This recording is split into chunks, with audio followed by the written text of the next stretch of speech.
પછી ભજન સુધી પહોંચાય છે. જો હનુમાનજી ખાલી 5 મિનિટ વિચાર કર્યો કે માની સામે કઈ રીતે લાવ. ત્યાં તો રાવણ, મંદોદરી, રાક્ષસો આવી ગયા બધા.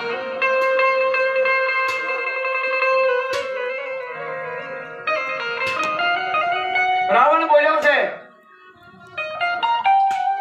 હે સુંદરી, એક વખત મારી સામે જો, એક વખત મારી સાથે લગ્ન કર.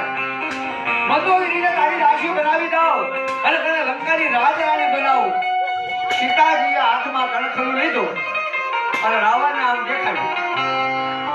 સીતાજી બોલ્યા કે રાવણ, મારો રામ ઉગતો સૂર્ય છે અને તું તો આથમતો ચંદ્ર છે.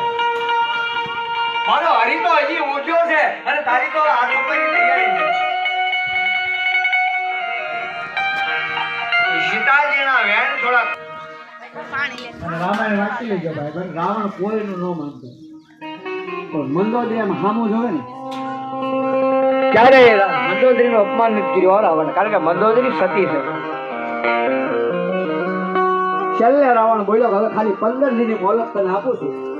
15 દિનની અંદર સમજી જજે, નહીંતર હવે તારું મોત. અને સીતાજીએ તણખલો દેખાડ્યો.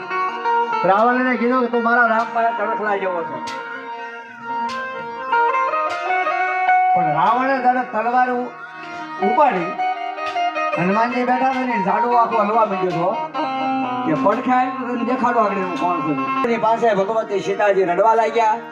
અરે બેન, હવે વિયોગમાં મારો ઘણો સમય વીતી ગયો.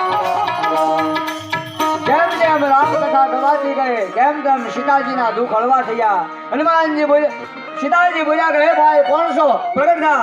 રામ કરી હનુમાનજીએ ઠેકડો પાડ્યો. પણ જેવા હનુમાનજીને જોયા વાંદર રૂપ એટલે સીતાજી ઓળું ફરી ગયા. હવે અહીંયા હનુમાનજીને ખોટું ન લાગે. આપણને કોઈ એમ કહે કે બાપુ આજ ઘેર આવજો, હનુમાનજીને ખોટું ન લાગે? જો હનુમાનજીને ખોટું નથી લાગ્યો, એને બહુ સારું કર્યું કે માં મને જોઈને તો અવળું ફરી ગઈને બહુ સારું કર્યું. કારણ કે કથાકારની કથા સાંભળ્યા જેવી છે, મોઢું જોયા રેખો નથી. સીતાજી કે ભાઈ મને વિશ્વાસ નથી આવતો. અરે માં, હું તને માં કહું છું, હું રામનો સેવક છું, હું લક્ષ્મણનો સેવક છું. મેં તને માં કીધી. સીતાજી કે માં શબ્દ ઉપર ભરોસો નથી. આને પેલા મને માં જ કીધી છે ને ઉપાડી લઈ.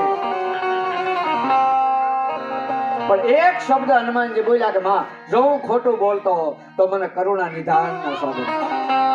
કરુણા નિધાન કીધા સીતાજી હનુમાનજી સામે જોયું. કારણ કે